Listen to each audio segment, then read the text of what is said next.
Bem, pessoal, então vamos aqui a um assunto que sempre me perguntam, que é para que capacitor em uma fonte.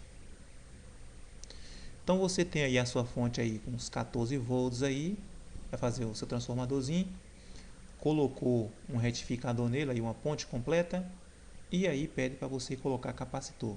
E quando você coloca os capacitores, aí a fonte sobe aí para 19, 20 volts. Mas para que esses capacitores aí? Então vamos aqui. Deixa eu ligar esse osciloscópio aqui. Vou desligar ali o capacitor e liguei aqui o osciloscópio. Então aqui está a tensão alternada aqui.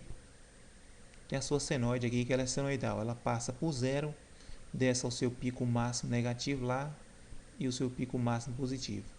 E depois que retifica, ela fica uma corrente contínua pulsante. Por que ela ficou pulsante? Porque nesse momento de passagem por zero, ela cai aqui, a corrente contínua cai. Se essa retificação fosse de um trifásico, essa ondulação seria menor. A essa ondulação dá o nome de ripple. Esse ripple é o máximo aqui, o pico máximo menor e maior que alcança essa tensão de pico, chamada de ripple.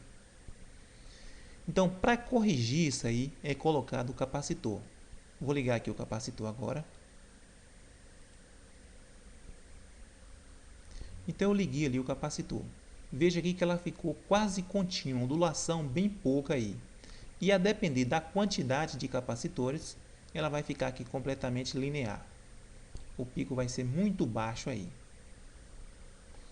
Mas assim que eu ligar aqui um consumidor, tudo que eu liguei um consumidor ali, já vai começar a aparecer novamente um pequeno ripple ali. Então por que isso aqui? Porque a descarga do capacitor está sendo maior, ele não está conseguindo carregar o capacitor e alimentar o circuito ao mesmo tempo. Então eu teria que colocar mais capacitores para que esse fator de ripple fosse menor. Então eu vou mostrar num outro gráfico aqui para vocês verem. Então olha aqui, está aqui a senoide da corrente aqui alternada, aqui como se eu retificasse meia onda. Se fosse meia onda aqui, então ia ter esse expulso aí, uma vaga entre um e outro aí, olha. Uma retificação de onda completa já ia ter um fator de ripple aí melhor, quase linear, mais pulsante. Então aqui, quando coloco os capacitores, eles vai carregar ali e vai formar ali como se fosse uma saída linear, contínua. Então desse ponto amarelo aqui agora para aqui para cima, essa vai ser a tensão de ripple agora. Vai ser menor do que era antes, porque o capacitor corrigiu isso aqui. E quanto mais capacitores, menor será essa tensão de ripple aqui, essa ondulação. Então esse pico de ondulação vai estar apenas aqui agora, olha, desse ponto aqui, aqui. Ela vai estar dando essa pulsadinha.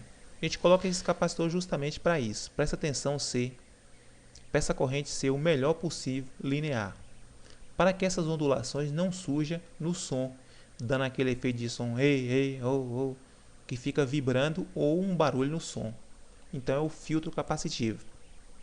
E depois desse filtro aqui pode-se colocar ainda um indutor para que a corrente ela suba devagar e permaneça linear. Um exemplo, em máquinas de solda costuma botar capacitores e na hora de soldar ela dá aquele estouro na soldagem. Então por isso que ali tem que colocar um filtro na saída, um indutor, porque o indutor ele vai barrar uma corrente de descarga brusca. A corrente vai sair, subir aos poucos e depois continuar ali estabilizada. E quando você desliga, ela não cai de vez ainda.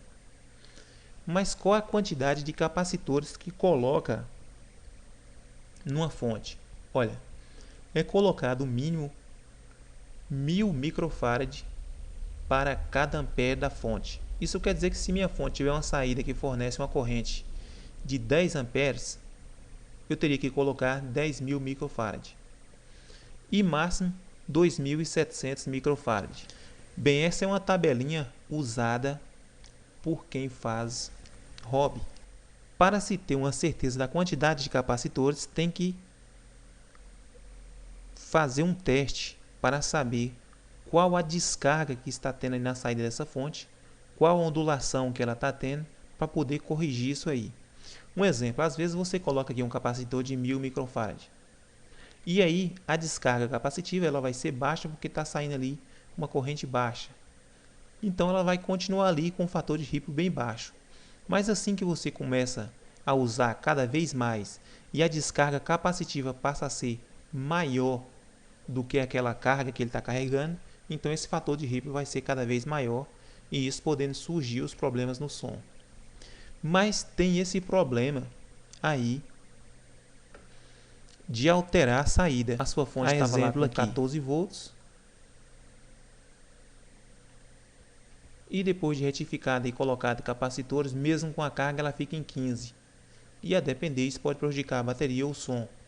Módulos transistorizados aí com dispositivo de segurança, desarma aí com 14 volts, tem uns que desarma com 15. Então essa aqui sem a carga, ela está dando aí, vai dar essa média aí de 19 volts.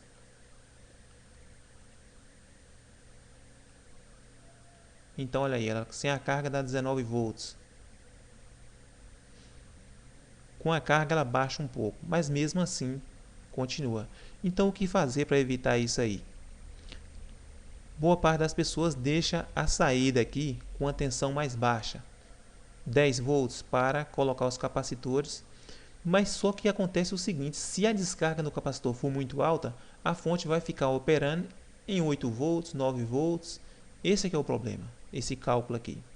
Então o melhor mesmo é colocar do modo que está aqui, deixar a saída com 13 volts, retificar. Depois que ela subiu, você vai fazer aqui agora os ajustes com transistores. Essa é a fonte linear comum.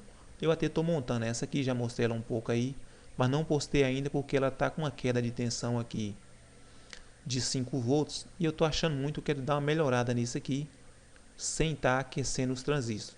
Aí eu já posto para vocês. Outro cuidado que temos que ter é a ligação desses capacitores. Esse capacitor é um capacitor polarizado. Ele tem a polaridade positiva e a negativa, como se fosse um diodo desse aqui. Esse aqui é o diodo. Esse lado aqui é o lado onde entra a corrente positiva para sair aqui, olha, positivo. Então esse aqui é o anodo, aqui o cátodo. Então olha como é o capacitor aqui. Esse aqui, por exemplo, é esse aqui.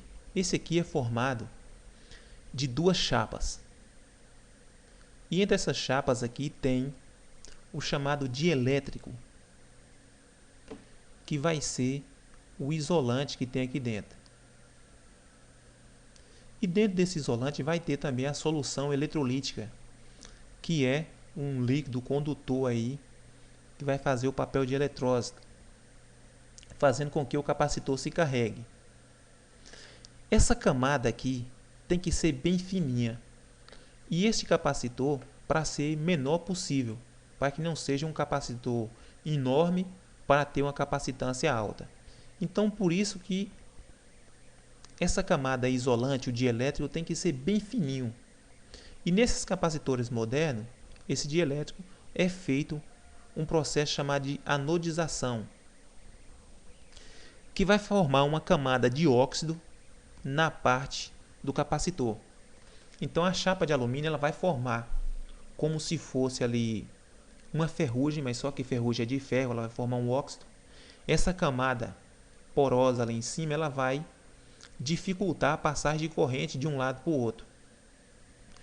Quanto melhor for essa camada, o capacitor pode ter uma tensão de ruptura maior.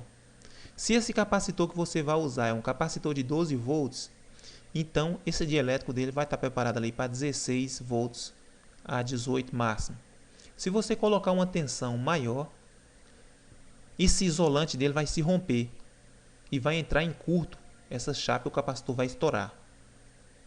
A mesma coisa acontece quando você inverte a polaridade desses capacitores.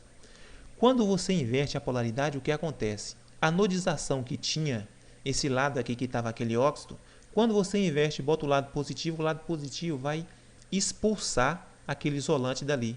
Seria como se você estivesse limpando a chapa. Limpou toda essa parte isolante que tinha aqui, acabou. Quando você volta o capacitor ao lado normal que ele era, não vai pegar mais aquela carga e pode ter furado o capacitor. Você coloca o capacitor e começa a inchar ou não vai ter mais a capacitância que tinha antes.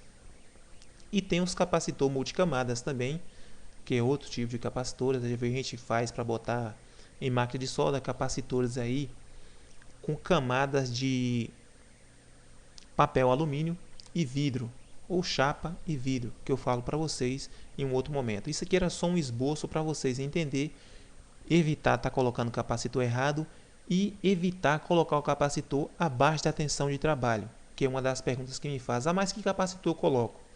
Se você vai trabalhar com a tensão de 13 volts, vai colocar um capacitor de 25 volts, que depois que você retificar, essa tensão vai para 19 volts. Se você vai trabalhar com a tensão de 220 volts, vai colocar capacitor de 250 volts acima.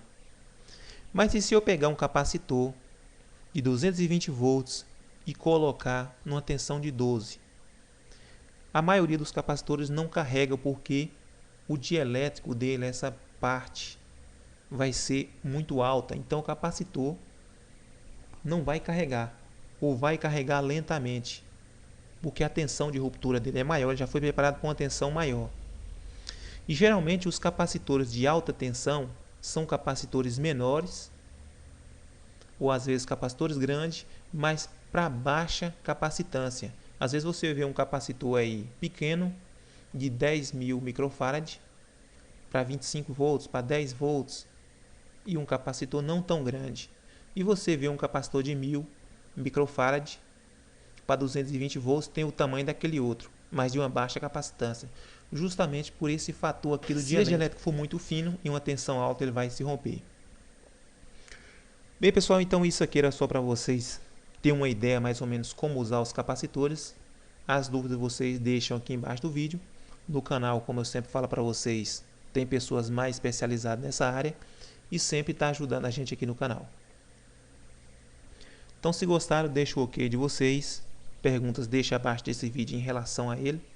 Muito obrigado a vocês e até a próxima.